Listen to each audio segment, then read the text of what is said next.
England has a lot of dark and haunting history. From ghosts, witchcraft to demon dogs, England has it all. England is home to some of the most famous haunted sites in the world. Today we are going to take a look at 5 haunted locations in England that you want to avoid. 30 East Drive. 30 East Drive is an unassuming semi-detached house on the Chequerfield estate in Pontefract. It also has a reputation as one of the most haunted houses in Britain. In the 1970s it was home to 12-year-old Diane Pritchard and her family. The events that unfolded in that home led the entire family fleeing the property, and it has not been lived in since. The family moved into the house in August 1966 and almost immediately began to witness a series of strange events that escalated as time passed. At first it was chalk dust descending from somewhere below head height. Then green foam began to emerge from taps, even after they were turned off. Lights would be turned on and off by unseen hands. These unexplained events continued for years and reached a new climax when Diane found herself physically dragged up the stairs of the house by her hair. This episode left her with visible marks on her throat. As the attacks intensified, Diane and the family eventually decided they had no choice but to leave the house, and it has remained abandoned to this day. When you first enter 30 East Drive, there is the musty, untouched smell you would expect from an empty building. All around there are reminders that this was once a family home, but at the same time, a sense of expectation is in the air. Something is about to happen.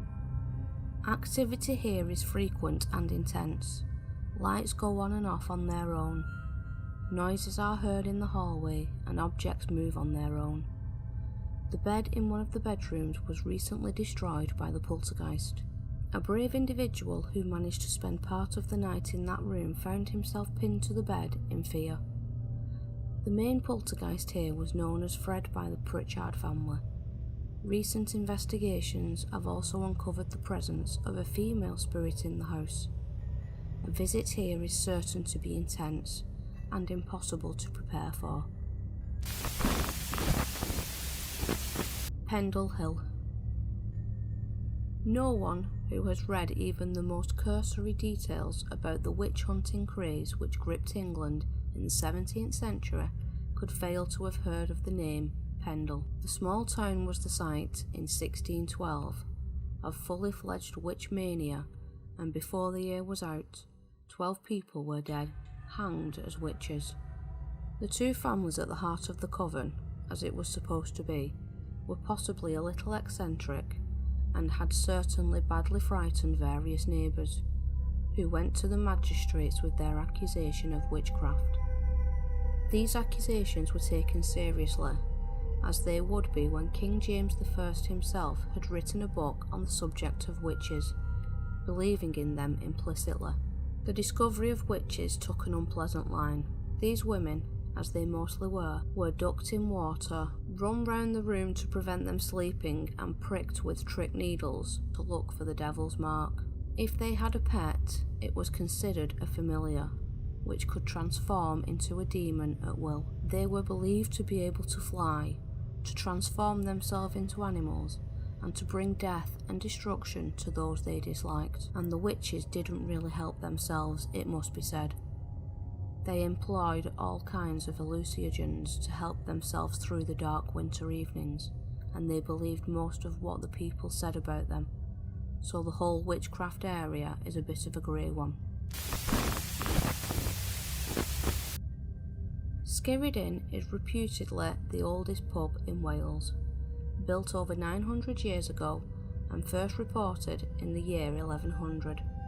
Sitting right next to the Skirrid Inn mountain, also known as Holy Mountain, Skirrid Inn earned its name from this legendary mountain, which allegedly cracked into 2 at the moment of Christ's crucifixion.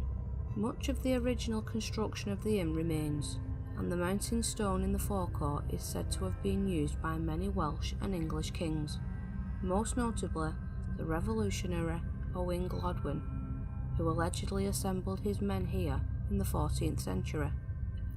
The notorious hanging Judge Jeffreys is thought to have begun his career at the Skirrid Inn during the 12th and 17th centuries. It is thought that over 180 people were ordered to hang from the beam over the staircase in the inn. It is said that the first floor was the courtroom, with a cell attached where convicted felons would spend their last night, listening to the jovialities of the pub below. Skirrid Inn has been described as being riddled with ghosts and has been visited by most haunted and extreme ghost stories, resulting in the inn being declared the most haunted in the UK. Many paranormal activities and sightings of ghosts have been reported, including, but not limited to, glasses flying around the pub and smashing, an intense smell of perfume, faces appear at windows, a feeling of being watched, icy cold rooms, things disappearing and turning up days or even weeks later. And perhaps the most horrific, visitors have reported a feeling of a noose or rope around their neck, and some have even been left with marks or welts. The Hellfire Caves. Lying a quarter of a mile under West Wickham Hill, these ancient caves are said to have been extended in the 1750s by Sir Francis Dashwood, the second baronet and founder of the infamous Hellfire Club. Locals were employed to hand-carve the caves as many harvests had failed and there were no jobs in the area. Francis Dashwood wanted to be different. No one else had ventured underground. The caves and tunnels still bear remnants of the fact that they were made by candlelight and simple tools. Pickaxe marks still remain on the walls. This remarkable underground network soon became the meeting place for the Hellfire Club. The caves and tunnels consist of the glorious banquet hall, Franklin's Cave, Miner's Cave, and the Inner Temple, and are reportedly haunted by a number of ghosts, of which sightings are recorded regularly.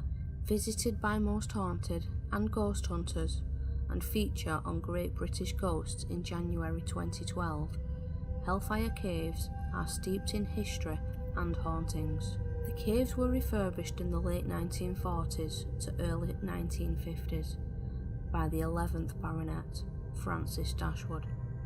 The most famous ghosts are notably Benjamin Franklin, who was a predominant visitor in the caves in the 1750s, Paul Whitehead, who was a keeper of the Hellfire Club, and Suki, a 16-year-old maid. The Ancient Ram Inn. The Ancient Ram Inn, located in Watton-under-Edge in Gloucestershire, the Ancient Ram Inn is considered to be one of the most haunted buildings in the country. One of the reasons for this is the location of the inn on the intersection of two ancient ley lines, which channel energy directly from Stonehenge to the inn. It is also reported that this same site is home to a pagan burial ground dating back more than 5,000 years.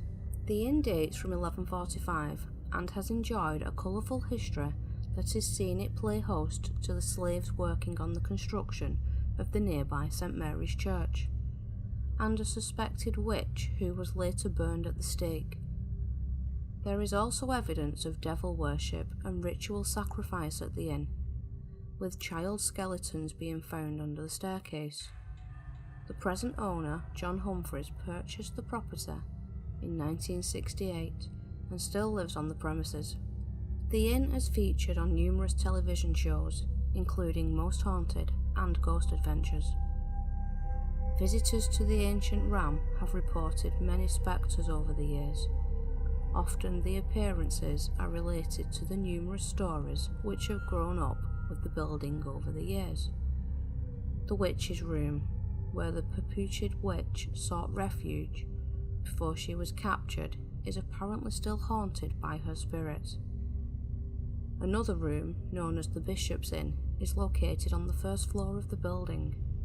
Guests who spent the night there, when the building was still a public inn, were known to flee in panic in the middle of the night. Those who have managed to stay there for the whole night report that the room is frequented by the spirit of a monk on a regular basis. Guests in other rooms in the inn report evidence of a succubus creeping into their beds during the night while they were sleeping. Unusually, ghostly activity is not confined to the hours of the night. A plumber working at the inn noted the appearance of a centurion on horseback who scared him by riding straight through a wall.